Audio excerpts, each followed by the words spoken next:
Good evening साथियों, एक tablet के बारे में जानकारी देता हूँ। फोलिट्रेक्स नाम से टैबलेट आती है जिसके अंदर होता है मिथोट्रिक्सेट। फोलिट्रेक्स इसका ब्रांड नेम है और मिथोट्रिक्सेट इसका एक्टिव इंग्रेडिएंट्स है। अब जो मिथोट्रिक्सेट है ये दो तरीके से काम करती है। एक तो ये ऑटो इम्यून डिजीज में इम्यूनो मॉड्यूलेटर है और एंटी इन्फ्लेमेशन का काम करती है, और मिथोट्रिक्सेट हाई डोज में होती है तो एंटी कैंसर जैसा काम करती है। जो फोलिट्रेक्स टैबलेट है इसके अंदर चूंकि 2.5 mg या 5 mg 15, 20, 25 इस तरह की डोज में रहती है, स्ट्रेंथ में रहती है, तो ये मोस्टली जब टैबलेट फॉर्म में होगी तो ऑटो इम्यून डिजीज के लिए इसको रिकमेंड करा जाएगा। ऑटो इम्यून डिजीज में जैसे कि एक होती है रूमेटॉइड अर्थराइटिस, गठिया की बीमारी, जिसमें शरीर के जो खुद के सेल्स होते हैं, इम्यून सेल्स होते हैं, अपने ही शरीर के जॉइंट्स है उसको डैमेज करने लगते हैं, तो उसको रूमेटॉइड अर्थराइटिस बोलते हैं। ऐसे ही कुछ और ऑटो इम्यून डिजीज है जैसे कि एक बोलते हैं SLE, सिस्टमिक लूपस एरिथमेटोसिस, जिसमें स्किन में, जॉइंट्स में, किडनी डैमेज होने लगता है। और कुछ और ऑटो इम्यून डिजीज है जैसे कि सोरियासिस है, उसमें भी यूज होता है। और एंटीबॉडी से रिलेटेड कुछ और कंडीशन जैसे कि किसी को graft versus host disease condition होती है, किसी को ट्रांसप्लांट हुआ है कोई आर्गन का, तो इस तरह की कंडीशन में मिथोट्रिक्सेट यूज करी जाती है। फोलिट्रेक्स की स्पेशली बात करें तो मैक्सिमम केस में ये रूमेटॉइड अर्थराइटिस के पेशेंट में रिकमेंड करी जाएगी, या तो इसी के जैसे कोई और ऑटो इम्यून डिजीज जिसको हम लोग वास्कुलाइटिस सिंड्रोम या कोलेजन वास्कुलर डिजीज या कनेक्टिव टिश्यू डिसऑर्डर बोलते हैं। जैसा कि मैंने बताया कि काम कैसे करती है कि शरीर के अंदर जो इम्यून सेल्स हैं जो बढ़ गए हैं, जो अपने शरीर को नष्ट करने लगे हैं, उसको रेगुलेट करती है, उसको कम करती है, तो इम्यूनो मॉड्यूलेशन इसका असर होता है। और जो जॉइंट्स के अंदर सूजन होती है, दर्द होता है, उसमें ये कंट्रोल करा जाता है। तो इसको एक तरह की जैसे रूमेटॉइड अर्थराइटिस में बोलते हैं कि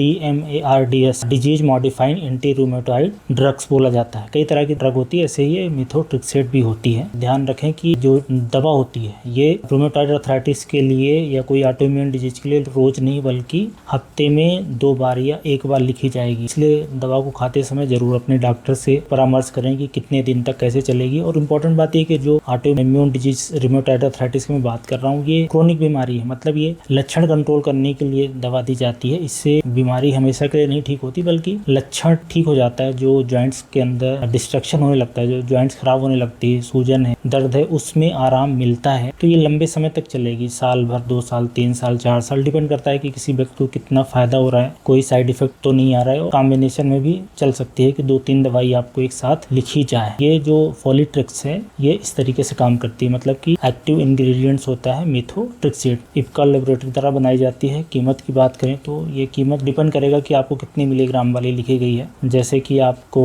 10 मिलीग्राम वाली आप समझो कि एक टेबलेट आपको 10 रुपए की पड़ेगी लगभग। तो सबसे जरूरी बात यह है कि इस दवा को अपने मन से नहीं खाया जा सकता, हमेशा डॉक्टर की निगरानी में। और दवा जब चलती है तो मॉनिटरिंग करनी रहती है, मतलब शरीर की जांच करनी रहती है, क्योंकि इसके कुछ साइड इफेक्ट होते हैं इंपॉर्टेंट, जिसपे नजर बना के रखना रहता है। क्योंकि दवा लंबे समय तक चलती है और काम ऐसे करती है कि ये शरीर को नुकसान पहुंचा सकती है। तो क्या नुकसान पहुंचा सकती है? एक तो जो दवा स्टार्ट करते समय कुछ साइड इफेक्ट आते हैं, जैसे कि उल्टी लगना, पेट में दर्द होना, मितली होना, गैस्ट्राइटिस कराना, ये हो सकता है। ये तो ऐसे साइड इफेक्ट हैं कि जिनसे बचा जा सकता है या जिनको कम किया जा सकता है। लेकिन दवा जब लंबे समय तक चलती है तो इसमें क्या, लीवर के एंजाइम बढ़ सकते हैं, लीवर डैमेज हो सकता है, तो उसके लिए लीवर की टेस्टिंग करानी होती है SGOT-PT की। और इसके अलावा किडनी में भी जांच करानी रहती है, यूरिया क्रिएटिनिन का लेवल की किडनी पे बुरा असर तो नहीं पड़ रहा है। और ये क्या करती है, लंबे समय में जो बोन मैरो है, जहाँ से खून बनता है, उस पर भी असर डालती है। तो खून की कमी हो जाना या प्लेटलेट की कमी हो जाना, ये भी एक इंपॉर्टेंट साइड इफेक्ट कुछ लोगों में हो सकता है। अच्छा, ये जो मैं साइड इफेक्ट बता रहा हूँ ये बहुत ही कम लोगों में होता है, लेकिन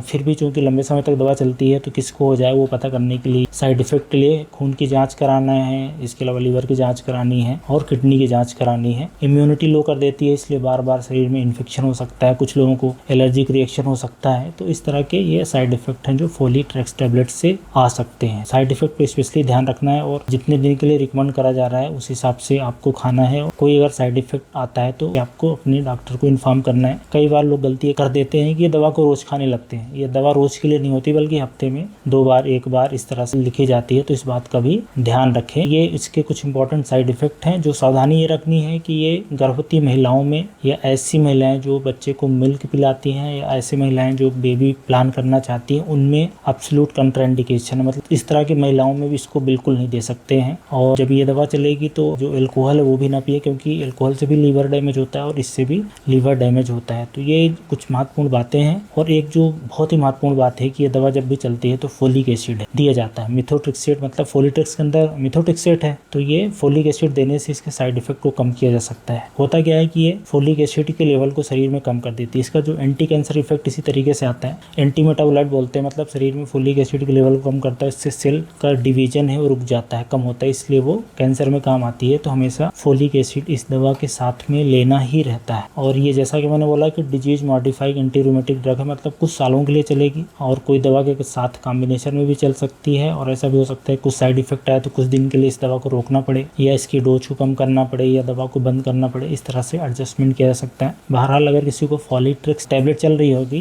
तो ज़्यादा पॉसिबिलिटी ये है कि कोई ऑटो इम्यून डिजीज होगी, उसमें ही दी जाएगी। ये इंपॉर्टेंट बात है फॉलीट्रिक्स टैबलेट से संबंधित। उम्मीद है ये वीडियो हेल्पफुल रहेगा जो लोग इस दवा के बारे में जानना चाह रहे होंगे। Thank you.